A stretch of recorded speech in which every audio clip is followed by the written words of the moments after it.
Hey guys, my name is Savannah, and today we're talking speculation. Speculation on the next Planet Zoo DLC pack that will be released for the game.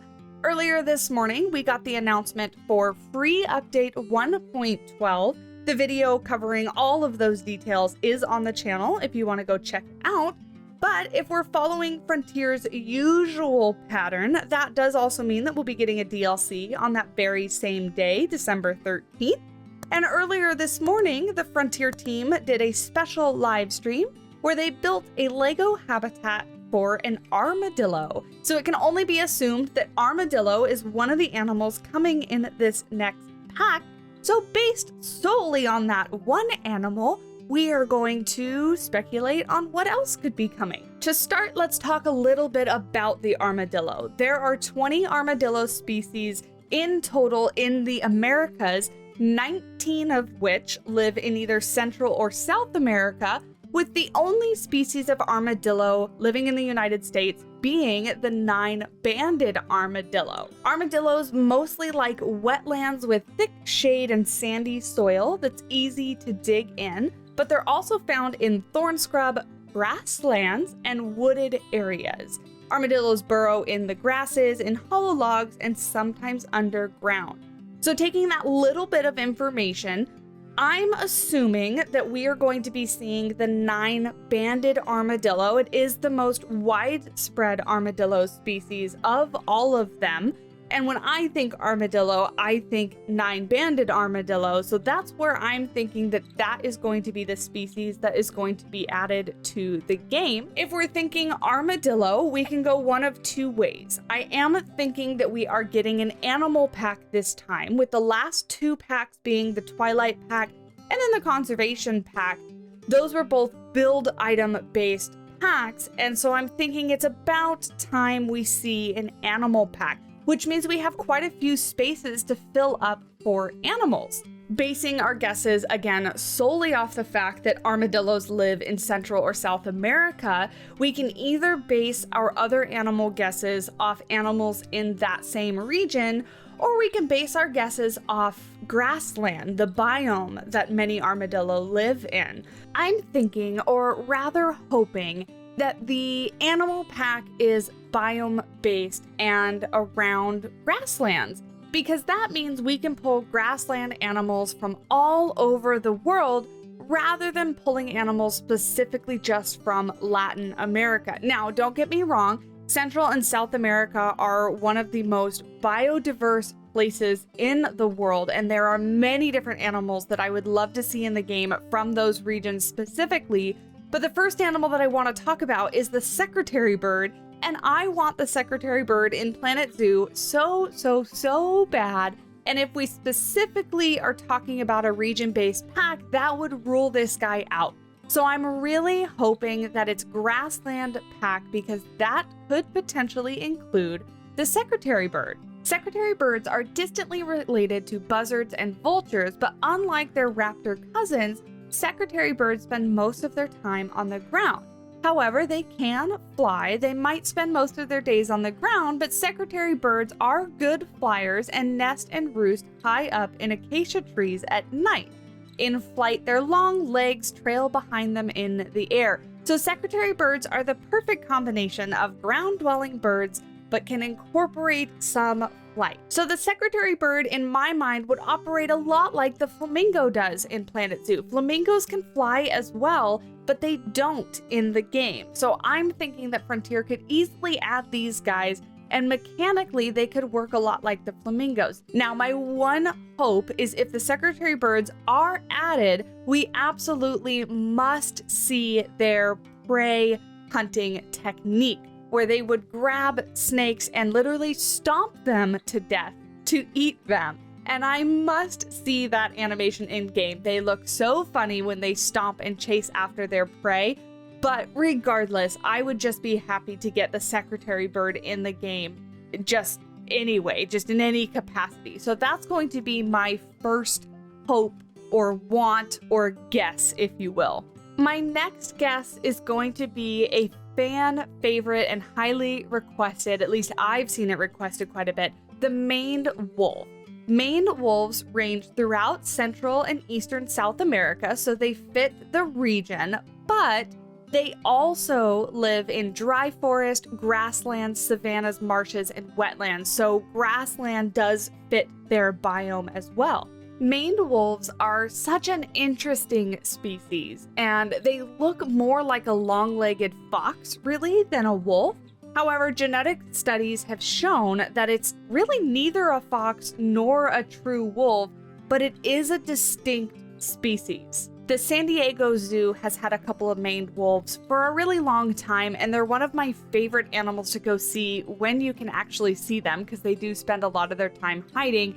And I really think that they would make an interesting addition to Planet Zoo to kind of round out the larger kind of carnivore section, being neither really a fox or a wolf, and being a species that's distinct on its own. I really think it would be a good choice for a grassland pack. Now, going back to the birds for a second, because you guys know where my heart lies. I want all the birds, any and all of them. Give me all of them. So we are gonna guess emu. So emus, of course, native to Australia, but also a grassland animal. Emus belong to a group of flightless running birds known as ratites, also including things like ostriches, the most primitive of the modern bird families. The ratite family includes the kiwi, the ostrich, the cassowary, all of which are only found in the southern hemisphere. The emu is the second largest living bird in the world, the ostrich being the largest. And adult female emus are larger and heavier than the males. Emus have such an interesting look. I think they would be a wonderful addition to the game. Individual emu feathers have a loose and kind of simple design. Just like hares, feathers usually grow from the follicles in your skin, and most birds have one feather per follicle. However, emus grow a double-shafted feather from each of their follicles. Barbs found on a typical bird feather are closely knit, but an emu feather's barbs are widely spaced and don't have the usual hooks that attach to the other barbs. So instead, each barb hangs loosely and gives the emu feathers a hair-like appearance. So I think this would be a really cool texture that Frontier I know could pull off, because they do fur and things like that so well, but I think it would be really cool to see that in game. And it would be a really cool addition because we already have cassowaries, we already have ostriches, so it would kind of just round out this kind of section, I guess, of birds, and we already have those models. So adding the emu into the game wouldn't be too difficult to kind of, mold one of those models and slap some emu paint across of it, if you want to describe it that way. My next guess is something I've guessed before. I think I guessed it for potentially the Twilight pack when we were thinking forest pack. But the porcupine! I would absolutely love to see a porcupine in the game. Now, I am of course thinking old world porcupines, because they spend most of their time on the ground and would better fit kind of like a grassland or scrubland type environment.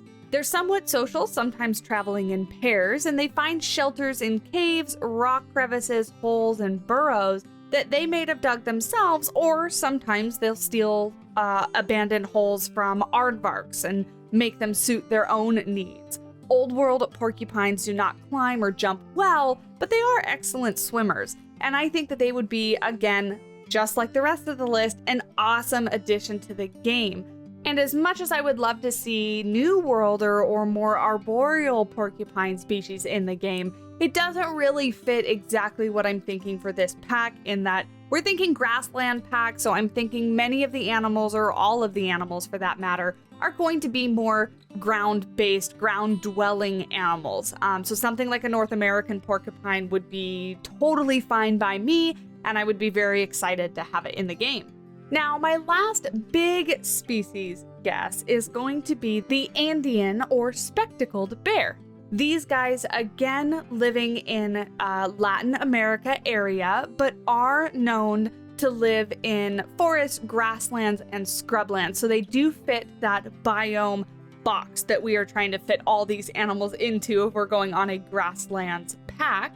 Although, contrary to what I just explained, Andean bears typically are more arboreal and will climb up trees searching for food and spending most of their time up there. But still, again, grasslands does fit what part of their biome is, so I'm gonna go ahead and include them in there anyway because I really do want to see them. They have such interesting patterns on their faces and their chests, and they're a really unique looking bear, somewhat similar to like the sun bear, I would think, in terms of remodeling something in game to make them work. So I do think that they are a possibility. And last but not least, I'm gonna jump back on the bird train. As far as exhibit animal goes, I would love to see kestrels. Now, I am hoping for parrots eventually, but if we're thinking more about a grassland-based biome, I think kestrels fit just a little bit better, as most parrots are more tropical-based. So I'm really thinking that we're going off grasslands pack. I think kestrel fits the mold just a little bit better. I previously worked with these guys. They're one of my favorite birds to work with. I think they're absolutely adorable. And I think that they would work really well in the bat exhibit that we got with the Twilight Pack, or rather that was added in the free update that came alongside the Twilight Pack. And I think that they would be a good pick to add as another flying animal, as our second flying animal in the game. Kestrels are the smallest and most common falcon in North America, and the American kestrel is a hardy little bird, having been able to flourish enough to include 17 subspecies, surviving in different environments and habitats across the Americas. Roughly the size of a mourning dove, which is what makes them so cute, the American kestrel sports a wingspan of only 20 to 24 inches, that's 51 to 61 centimeters. And kestrels really mostly hunt for things like insect and other small prey in open areas like grasslands. They'll perch on poles, wires, sticks, things like that, and then kind of fly down into the grasses to pick up their small pieces of prey or catch their small pieces of prey. So I think that they fit really, really well in something like a grassland pack. Now, I know that we typically get 7 habitat animals and 1 exhibit animal, but I really don't have too many other solid guesses than what I've already listed. So I likely am either wrong on some of mine, or I've left out some of the animals that we're getting if we are getting a grassland animal pack. So let's hear from you. Let me know down in the comments below. Do you agree with my guesses? Is there anything that I left out or overlooked? Let me know what you think and what you're hoping for. Hopefully, fingers crossed, we'll be able to find out if I'm right or wrong tomorrow morning. So if you made it this far and you're excited for new content for Planet Zoo, please do leave a like on the video and hit the subscribe button so you don't miss out on any future content. I will always keep you updated. Thank you guys so much for watching, and until next time, I will talk at you in the next video. Bye!